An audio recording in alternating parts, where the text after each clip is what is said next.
Hello everyone, welcome back to my channel. I am Devlina, a second from MBBS student from Malda Medical College and Hospital.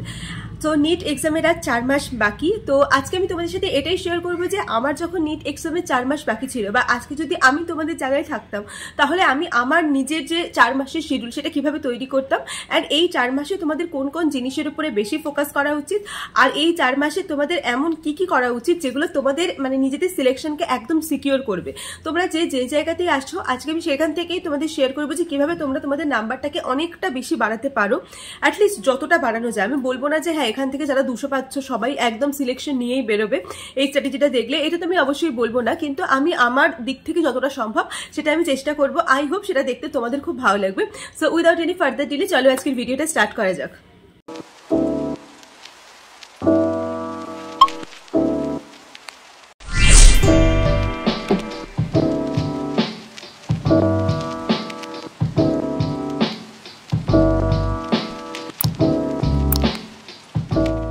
So একদম প্রথমে আমি তোমাদের যেটা বলবো সেটা হচ্ছে বায়োলজির ব্যাপারে। দেখো বায়োলজি এমন একটা সাবজেক্ট, আমি যদি তোমাদের জায়গায় থাকতাম আমি নিজে পার্সোনালি এটাই করতাম যে বায়োলজিকে একদম প্রথম থেকে শুরু করে শেষ পর্যন্ত প্রত্যেকটা চ্যাপ্টারের একদম ফার্স্টে আমি 2টো করে রিভিশন দিতাম। এখন কিন্তু আর লেকচার দেখবো, ভিডিও দেখবো, ভিডিও থেকে নোটস বানাবো, এগুলোর কোনো জায়গা নেই।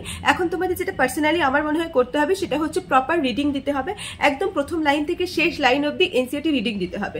পার ডে তোমরা তোমাদের টার্গেটে রাখো 2টো করে বায়োলজি চ্যাপ্টার তোমাদের এখন শেষ করতেই হবে, মাস্ট। পার ডে এটা তোমাদের করতেই হবে, মানে এটার থেকে মানে এসকেপ পাওয়ার কিন্তু কোনো উপায় নেই, ঠিক আছে? আর এখন তোমার যে স্ট্র্যাটেজিটা থাকবে সেটা মেইনলি 3টে জিনিসের উপরে বেস করে থাকবে। একটা হচ্ছে মাল্টিপল রিভিশন, একটা হচ্ছে তোমার পিওয়াইকিউ প্র্যাকটিসিং, আর একটা যেটা থাকবে সেটা হচ্ছে নাম্বার অফ কোশ্চেন প্র্যাকটিস। মানে তুমি যত বেশি নাম্বার অফ কোশ্চেন প্র্যাকটিস করতে পারবে সেটা কিন্তু তোমাকে ততটাই বেশি হেল্প করবে।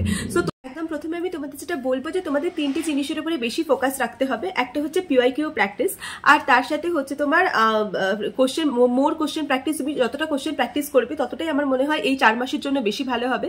আর তার সাথে তোমার যেটা করতে হবে সেটা হচ্ছে বেশি পরিমাণ মক টেস্ট। তো আমার মনে হয় যে কোনো এক্সামের জন্য এই 3টে পিলারই খুব বেশি ইম্পর্টেন্ট। বাট এটার বেশি প্র্যাকটিসের জন্য আমি তোমাদের কাছে ইন্ট্রোডিউস করতে চাই মেমোনিট অ্যাপ সম্বন্ধে। সো চলো সেই অ্যাপটা সম্বন্ধে আগে কিছু দেখে নিই, তো তারপর ফার্দার ভিডিওটা কন্টিনিউ করছি। মেমোনিট অ্যাপটা তোমাদের অফার করছে একটা পুরো কমপ্লিটলি নিউ কোশ্চেন ব্যাংক, যেই কোশ্চেন ব্যাংকটা কিন্তু কমপ্লিটলি এনএমসির গাইডলাইন অনুযায়ী বানানো। তো যেহেতু এখন তোমরা সবাই জানো যে এনএমসির হাতেই অনেকটা মানে এই নিটের দায়িত্ব, তো অফকোর্স তোমরা যদি এখান থেকে কোশ্চেন প্র্যাকটিস করো আই গেস সেটা তোমাদের ক্ষেত্রে অনেক বেশি হেল্পফুল হবে। শুধু তাই নয়, এখানে যে কোশ্চেন ব্যাংকটা রেডি করা আছে সেটা অনেকটা বেশি পিওয়াইকিউ বেসড। আর যেহেতু এখন সিলেবাস অনেকটা কমে গেছে তাই জন্য কিন্তু কোশ্চেন আসবে অনেকটা ডেপথ থেকে। তো তোমরা যদি সেই ডেপথের কোশ্চেনটা অনেক বেশি ভালো করে প্র্যাকটিস করতে চাও আমার মনে হয় তোমাদের সবার একবার মেমোনিট অ্যাপটা চেক আউট করা উচিত। তো লিঙ্ক আমি ডেসক্রিপশন বক্সে দিয়ে দেবো, তোমরা অবশ্যই কিন্তু চেক আউট করতে ভুলো না। কোশ্চেনের ডেপথ যদি প্রপারলি ভালো করে তৈরি করতে চাও তাহলে সেক্ষেত্রে কিন্তু অবশ্যই কোথাও থেকে একটা হিউজ নাম্বারের প্র্যাকটিস করাটা খুব দরকার। তো আমার মনে হয় সেটা মেমোনিট তোমাদের খুব সুন্দর করে অ্যাভেলেবেল করতে পারে। সো অফকোর্স তোমরা মেমোনিট অ্যাপটা একবার চেক আউট করতে পারো। আর আমি এখানে তো প্রুফ তো দিয়েই দিচ্ছি যে কতগুলো কি কোশ্চেন এসেছিল আগে 2023-তে। আই গেস কি এবারে অনেক বেশি কোশ্চেন আসবে মেমোনিট অ্যাপ থেকে কমন। সো নো ডাউট তোমরা মেমোনিট অ্যাপটা চেক আউট করতে পারো, লিঙ্ক ডিসক্রিপশন বক্সে দেওয়া আছে। And if you use my code that is devlina300 you will get 300 rupees extra discount. So that's it. So তোমরা সবাই একবার মেমোনিট অ্যাপটা চেক আউট করতে ভুলো না।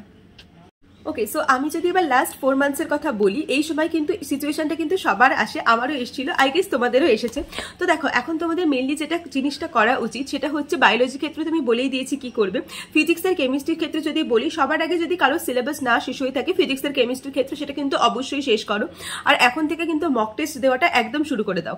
আমি তোমাদের সাথে মক টেস্টের স্ট্র্যাটেজি শেয়ার করেছি, আর যেটা আমি মিস্টেক কপি স্ট্র্যাটেজিও শেয়ার করেছি, ভিডিও আমি ডেসক্রিপশন বক্সে দিয়ে দেবো, চেক আউট করতে ভুলো না। তো সেই ভিডিওটা কিন্তু তোমরা অবশ্যই সবাই দেখো। আর এখন তোমাদের যেটা বেশি পরিমাণে দরকার সেটা হচ্ছে রিভিশন। তোমরা ফিজিক্সের যে চ্যাপ্টারগুলো অলরেডি পড়ে ফেলেছো, হতে পারে তোমাদের এখনো 10টা চ্যাপ্টার বাকি আছে, ঠিক আছে, বাট যে চ্যাপ্টারগুলো রিভিশন করতে শুরু করেছো, মানে যে চ্যাপ্টারগুলো এখন অলরেডি আগেই পড়ে ফেলেছো সেই চ্যাপ্টারগুলো থেকে কিন্তু রিভিশন করা শুরু করো। এখন দিনের টাইমটাকে, গোটা দিনে যে টাইমটা হবে সেই টাইমটাকে 6 ঘন্টায় ভাগ করে নাও।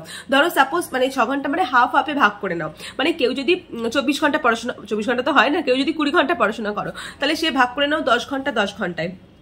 কেউ যদি 12 ঘন্টা পড়াশোনা করো, সে ভাগ করে নাও 6 ঘন্টা 6 ঘন্টা, এই 6 ঘন্টা থাকবে নতুন কিছু পড়ার জন্য, বাকি 6 ঘন্টা থাকবে কমপ্লিটলি রিভিশনের জন্য। ধরো সাপোজ আমি যদি বলি কেউ 16 ঘন্টা পড়াশোনা করে, তাহলে সে 8 ঘন্টা রিভিশনে দেবে, আর 8 ঘন্টা হচ্ছে সে দেবে তার নতুন জিনিসে। তো নতুন জিনিসের মধ্যে 8 ঘন্টা, এবার যে সাবজেক্টটা তোমার বেশি বাকি আছে, ধরো সবার যেটা হয়, আমার যেটা পার্সোনালি হয়েছিল, ফিজিক্সটা অনেক বেশি পরিমাণে বাকি থেকে গেছিল। তো আমি কি করেছিলাম, লাস্টের দিকে গিয়ে এই যে 8 ঘন্টার মধ্যে প্রায় 4-5 ঘন্টা আমি শুধু ফিজিক্সে দিতাম, শুধু ফিজিক্সের লেকচার দেখতাম, কোশ্চেন আনসার সলভ করতাম, এটাই করতাম, ঠিক আছে। আর রিভিশন কোনগুলো হবে, যে চ্যাপ্টারগুলো অলরেডি শেষ হয়ে গেছে সেই চ্যাপ্টারগুলো কিন্তু অ্যাকচুয়ালি রিভিশন হবে। তো সেটার জন্য আলাদা করে তোমার রিভিশন স্ট্র্যাটেজি তোমাকে ফলো করতে হবে। রিভিশন স্ট্র্যাটেজি কিছুই না, তুমি একটা চ্যাপ্টার পড়বে, যেখানে নোটস বানানো আছে সেই নোটসটা পড়বে, সেখানে যে কোশ্চেনগুলো স্যার ম্যামরা করিয়ে দিয়েছে সেই কোশ্চেনগুলো সলভ করবে, আর তার সাথে তোমার যেটা করতে হবে সেটা হচ্ছে কোনো পিআইকিউ, কোনো একটা বুক, অনেক বুক আছে পিআইকিউ, তোমরা যেখান থেকে ইচ্ছা করতে পারো, অনেক অ্যাপ আছে পিআইকিউ, তুমিও যেখান থেকে ইচ্ছা করতে পারো, কোনো অসুবিধা নেই, কিন্তু যেটা করবে সেটাকে কমপ্লিট করতে হবে। আমরা সবাই কিন্তু পিআইকিউ বুক স্টার্ট করি, আমি প্রত্যেকটা ভিডিওতে বারবার বলি যে পিআইকিউ করো, তারপরেও আমার এমন অনেক চেনা পরিচিত আছে, তারা আমাকে পার্সোনালি মেসেজ করে, কমেন্ট করে যে দিদি পিআইকিউ করা হয়নি, কেন করা হয়নি, কেন করা হবে না, এটা আমার প্রশ্ন। কারণ পিআইকিউ তো প্র্যাকটিস করতেই হবে, পিআইকিউ ছাড়া কোনোভাবেই বাড়তে পারবে না। কেমিস্ট্রির ক্ষেত্রেও তাই, দিনের ওই যে 8 ঘন্টাকে ভাগ করে নিয়েছিলে, ওই ঘন্টার মধ্যে 4 ঘন্টা ফিজিক্সকে দাও, আর 3 ঘন্টা কেমিস্ট্রিকে দাও, 1 ঘন্টা বায়োলজি রিভিশনে দাও, কোনো অসুবিধা নেই। আর এখন থেকে কিন্তু বায়োলজি লাইন বাই লাইন পড়া শুরু করো। এবার চলে আসি মক টেস্টের কথায়। মক টেস্টটাকে কিভাবে করবে দেখো, মক টেস্টে সবারই বক্তব্য দিদি মক টেস্ট দিচ্ছি কিন্তু নাম্বার উঠছে না। নাম্বার উঠছে না কেন, তার কিন্তু অনেকগুলো রিজন আছে। 1 নম্বর রিজন নেগেটিভ মার্কিং হতে পারে, 2 নম্বর রিজন হচ্ছে তুমি পড়ছো না, তুমি রিভিশন করছো না, কোনো একটা সাবজেক্ট বা কোনো একটা কিছু আমি 1 মাস আগে পড়েছি, আমি সেটা না পড়ে এক্সাম দিতে চলে গেলাম, হবে না। তো এক্সামটা পড়ে দিতে যেতে হবে। একটা কথা সবসময় মাথায় রাখো, তুমি যদি এক্সাম না পড়ে দিতে চাও, তাহলে সেই এক্সামটা দেওয়া আর না দেওয়ার মধ্যে কিন্তু কোনো ডিফারেন্স নেই। 1 মাস আগে পড়া কোনো জিনিস অফকোর্স কারোর মনে থাকবে না, সেটা খুব খুব স্বাভাবিক। তো তোমাদেরও মনে থাকবে না, সেটা তোমাদের ক্ষেত্রেও খুব স্বাভাবিক ব্যাপার। তো আমি সেটাই তোমাদের বলবো যে এরকম ভাবে জিনিসটাকে দেখো না যে আমি এক্সাম দিতে যেতে হয় তাই যাচ্ছি না।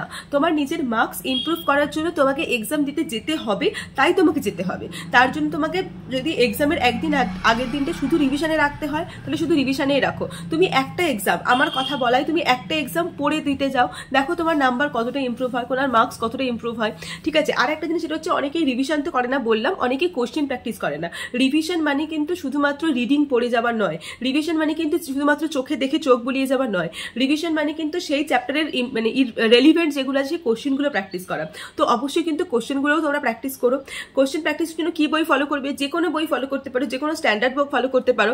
হ্যাঁ, এক্সকিউজ মি, এটা আমি বলবো না যে তোমরা এমন কোনো বই ফলো করো যে বইটা তুমি কোনো জন্য ছৌইনি, বা যে বইটায় হয়তো একটা চ্যাপ্টারের 800-900 কোশ্চেন আছে, ওই চ্যাপ্টারগুলো কিন্তু ফলো করে কোনো লাভ হয় না। আলটিমেটলি তোমাকে যেটা ফলো করতে হবে, যে বইটা তুমি শেষ করতে পারবে, মাত্র 4 মাস আছে, সেই 4 মাসে তুমি 100টা চ্যাপ্টার যে তোমার সিলেবাসে আছে, সেই 100টা চ্যাপ্টারের সিলেবাস তুমি শেষ করতে পারছো কিনা, এটা কিন্তু বেশি ইম্পর্টেন্ট। আর বাকি থাকছে অ্যানালিসিস। মক টেস্ট দেওয়ার পর সেটার অ্যানালিসিস কিন্তু মাস্ট।